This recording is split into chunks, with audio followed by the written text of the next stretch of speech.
का नाम था सुदर्शनपुर। गांव के पास एक घना जंगल था जिसे लोग पिशाच का जंगल कहते थे।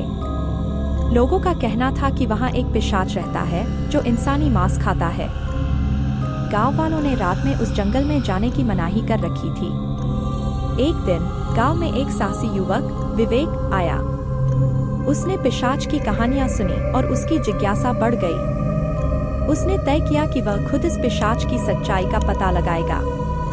रात के समय अपने टॉर्च और चाकू के साथ विवेक जंगल की ओर निकल पड़ा। जंगल में घुसते ही उसे एक अजीब सी ठंडक और खामोशी महसूस हुई। हर तरफ सन्नाटा था और केवल हवा की सरसराहट सुनाई दे रही थी। अचानक उसे झाड़ियों में से कुछ हरकत होती दिखाई दी। उसने टॉर्च जलाकर देखा तो उसकी नजर एक अजीब सी छाया पर पड़ी। छाया तेजी से उसकी ओर बढ़ने लगी। विवेक का दिल तेजी से धड़कने लगा। उसने महसूस किया कि वह किसी भयानक चीज का सामना कर रहा है। तभी एक भयानक पिशाच उसके सामने आ खड़ा हुआ।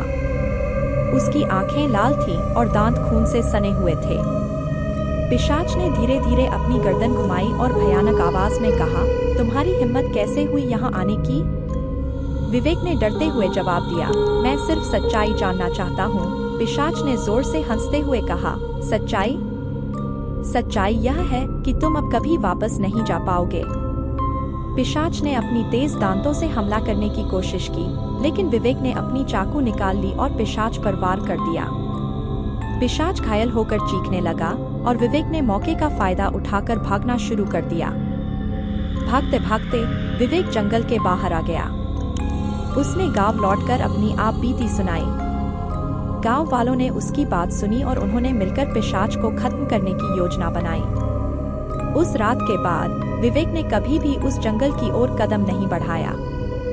पिशाच का खौफ आज भी गांव के लोगों के दिलों में बसा हुआ है और वे रात के समय जंगल से दूर रहते हैं। Enjoyed this video? Don't forget to comment, share, and subscribe for more content like this.